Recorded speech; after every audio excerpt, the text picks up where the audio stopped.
Today we're going to take a little tour of our building here in downtown Floyd, Virginia. And our first stop is going to be in the cafe. This building used to be a furniture store, and before that it was a Sears and Roebuck. Before that it was a Roadhouse. So when we came in here, we had a lot of work to do to renovate it. There's a lot of things about this place that just make it seem, I think, really homey, and that make it part of our community and make it special to us.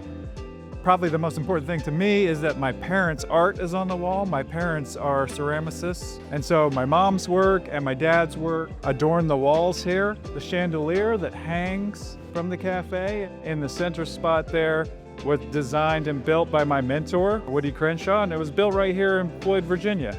So we're a very arts-focused community as well as being an agricultural community. It's a very special place. We're a small town. There's 450 people in this town. There's 15,000 people in the county. And we want to make people feel comfortable, homey, feel like when you walk in the door, you're immediately greeted by the baristas, and that everything feels comfortable. All the tables and the bar itself was built and designed by my best friend from the 6th grade. His name is Benji Osborne, and his company is called This Was a Tree, because everything that you see was a tree.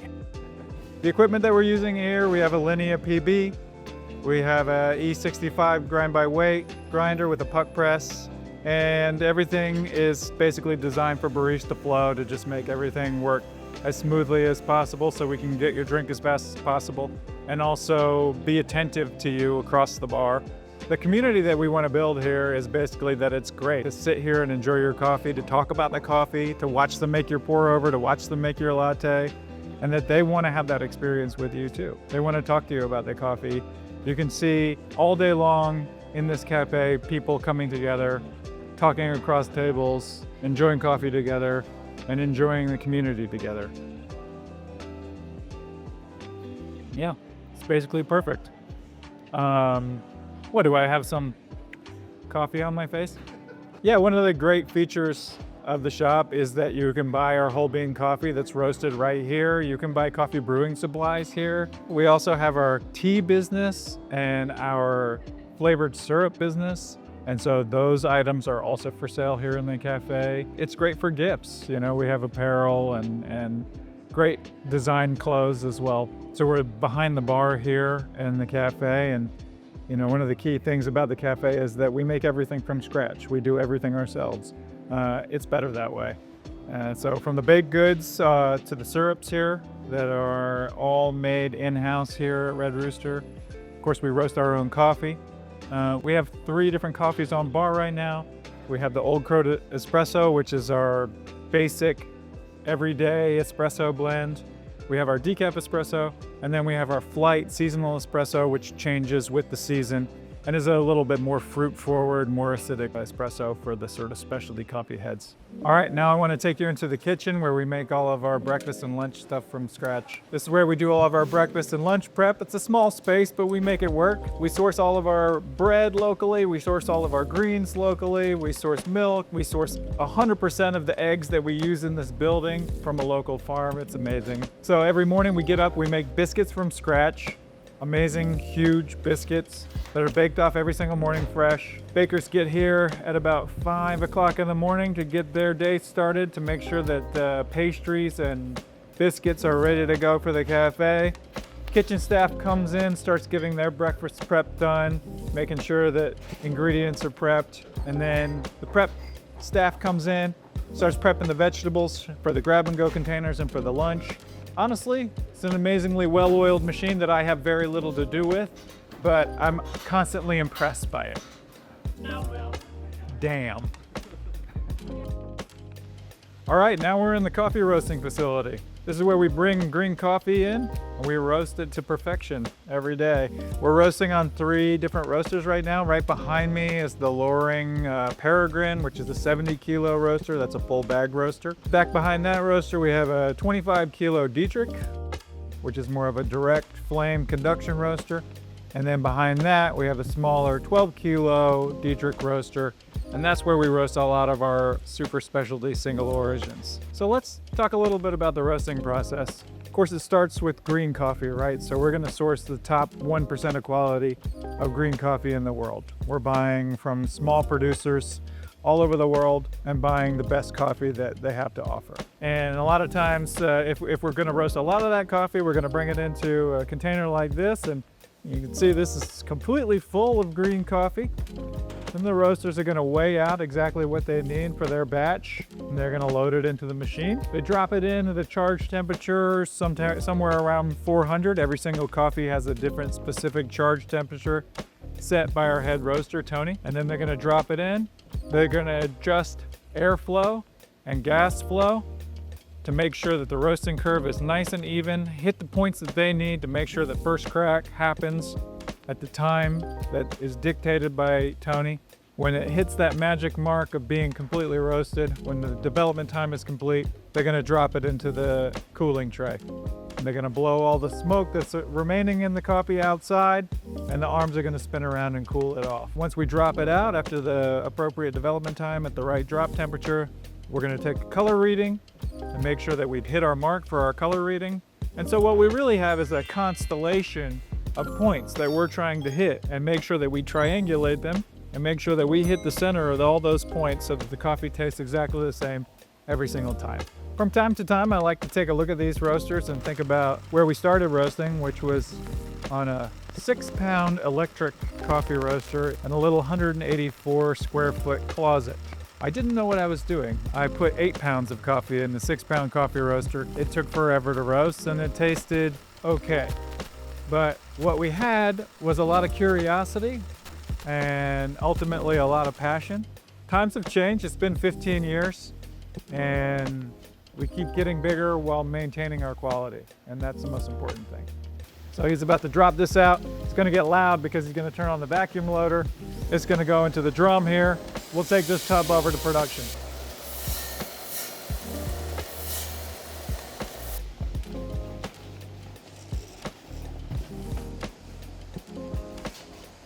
Okay, we're here in the production side of the facility. So this is where the roasted coffee comes and gets put into bags. If it needs to be ground for a particular customer, we'll do the grinding here as well. And then it goes into fulfillment as well. So the filled bags of coffee then get boxed up, get the shipping label put on them, and stacked up over by the garage door to go out. So we roast a lot of different coffees here. One of the things that we do at Red Rooster is we buy a lot of different single origins, and then we also have several consistent annual blends that are available year round.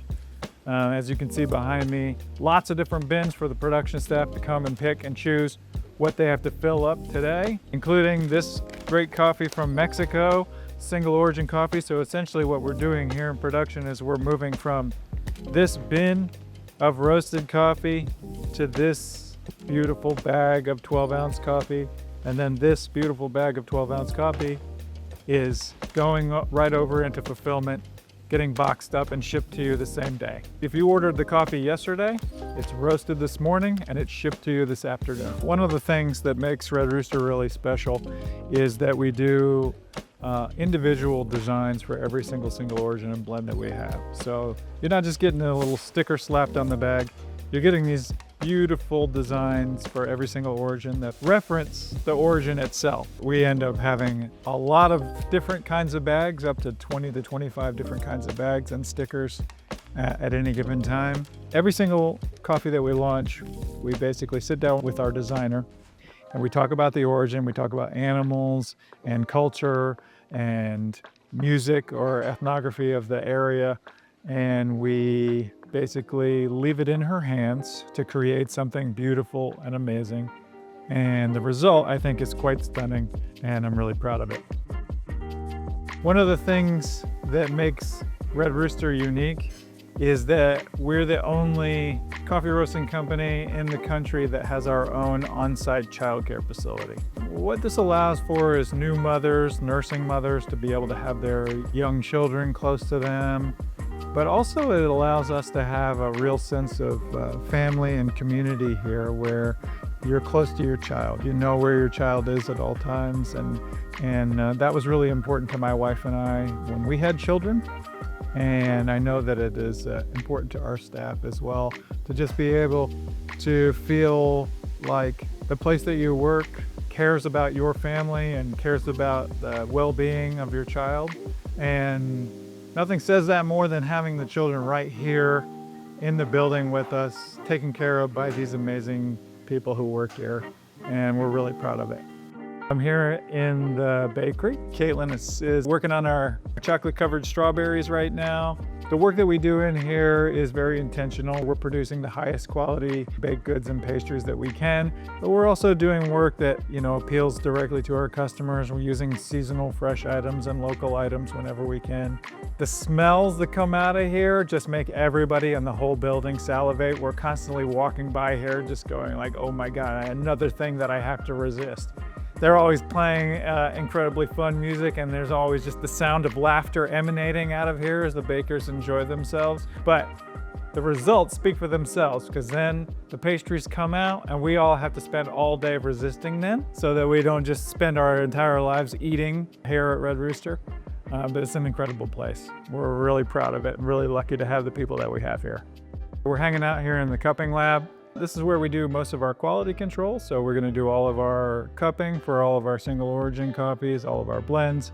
We're gonna do quality control on individual roasts. And we have a weekly roaster and production cupping as well. Grace is our Director of Education and Training. She's in here working.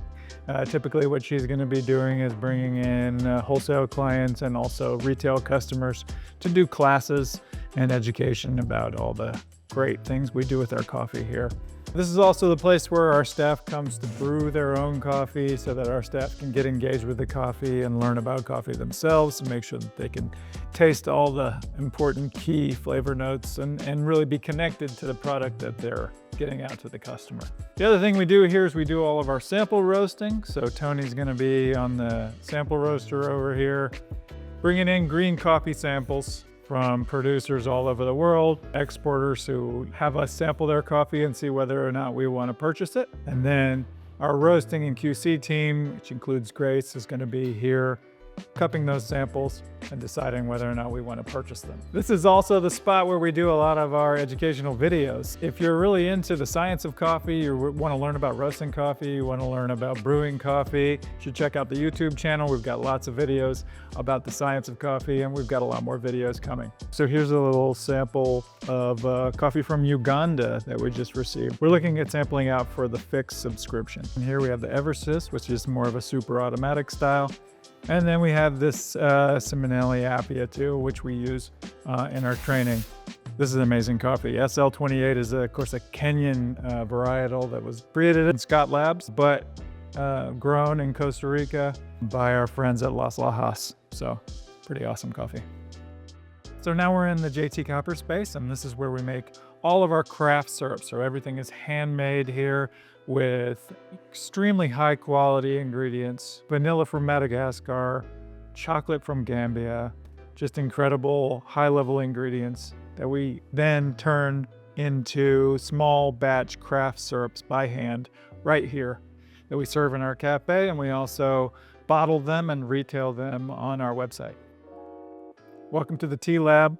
My sister-in-law, Theta, now operates both JT Copper and Red Rooster Tea. This is her home base, and this is where all of the work is done to blend and package the tea. We do a series of caffeinated teas from the tea tree, and then we also have our wellness blends, which are caffeine-free, do not actually contain tea.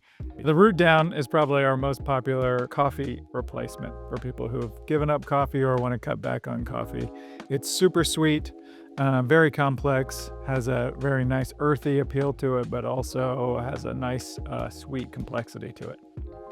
We're just going to take a little sneak peek into the marketing department here at Red Rooster, and this is where all of the emails are generated from, all the bag art comes from, every brand asset, all the things that you see that represent Red Rooster, they all come out of this little office right here, and the people hard at work in here. Thanks for taking the time to take the tour with us today at Red Rooster. We'll see you next time. I got to get back to work.